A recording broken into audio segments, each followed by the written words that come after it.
बाबूजी ऑफिस से घर पहुंचे तो हमेशा की जैसे छोटी बहू नीरू उनके लिए पानी का गिलास लेकर आई। बाबूजी ने अपनी गाड़ी में से कुछ फल, मिठाई, चीनी के करवे, एक छोटी सी सोने की चैन और बहुत सारे कपड़े निकालकर मालती जी को पकड़ाए और फिर नीरू की ओर मुखातिब होकर बोले, बेटा, तुम्हारे घर से यह सब सामान तुम्हारी माँ ने तुम्हारे लिए मेरे दफ्तर में किसी के हाथ भिजवाया था। मालती जी और नीरू दोनों हैरान थे, लेकिन आपकी जानकारी के लिए बता दें, बाबूजी के इस परिवार में मालती जी, बाबूजी के दो बेटे और एक विवाहित बेटी थी। घर में बड़ी बहू रीना उनके बड़े बेटे सुनील की पत्नी थी और नीरू छोटे बेटे अनिल की पत्नी थी। बाबूजी एक सरकारी दफ्तर में अकाउंट्स ऑफिसर थे और उनके दोनों पुत्र प्राइवेट कंपनियों में थे। उनकी बड़ी बहू रीना के पापा का अपना व्यवसाय था और उसका एक भाई विदेश में भी रहता था।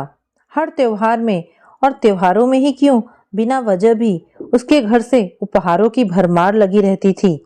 उसके घर से मालती जी के लिए भी हर त्योहार पर ज़रूर कुछ ना कुछ सामान आता था।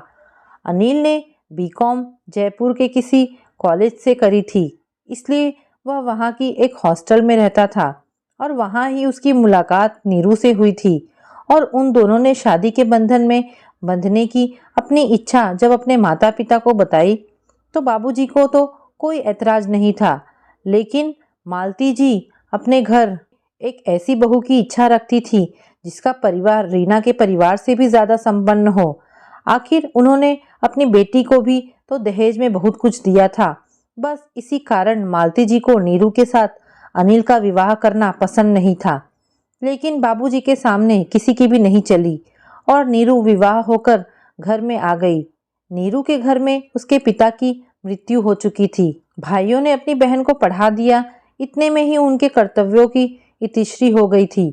नीरू की माँ भी उसके पिताजी की मृत्यु के पश्चात बहुत सी बीमारियों से ग्रस्त थी और पूर्णतः भाइयों पर ही निर्भर थी, इसलिए उसकी शादी पर भी वह कोई विशेष सामान ना दे सकी।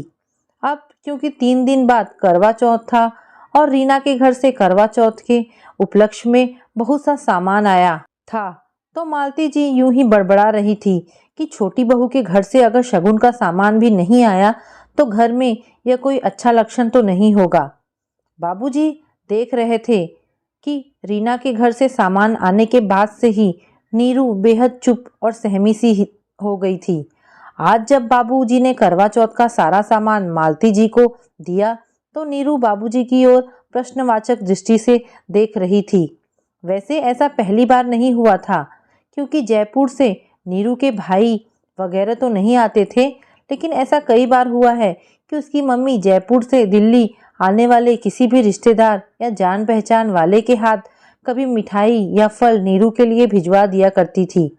बाबूजी का दफ्तर रेलवे स्टेशन के पास ही था, इसलिए कोई भी जयपुर से आ रहा होता था तो नीरू की मम्मी बाबूजी के दफ्तर में ही नीरू के लिए कुछ सामान भिजवा देती थी। घर में मालती जी और रीना नीरू के घर से आई हुई साड़ी और कपड़े देखने में ही व्यस्त थी। बाबूजी भी सामान रखवाकर पानी पीकर कपड़े वगैरह बदलने के लिए दूसरे कमरे में चले गए।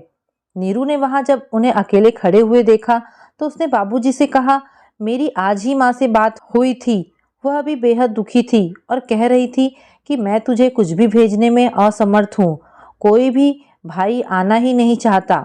आप सच बताओ, क्या यह सच्ची बात है कि यह सामान मेरी माँ ने भिजवाया है? हमेशा आप खुद ही सामान लेकर आते हो ना?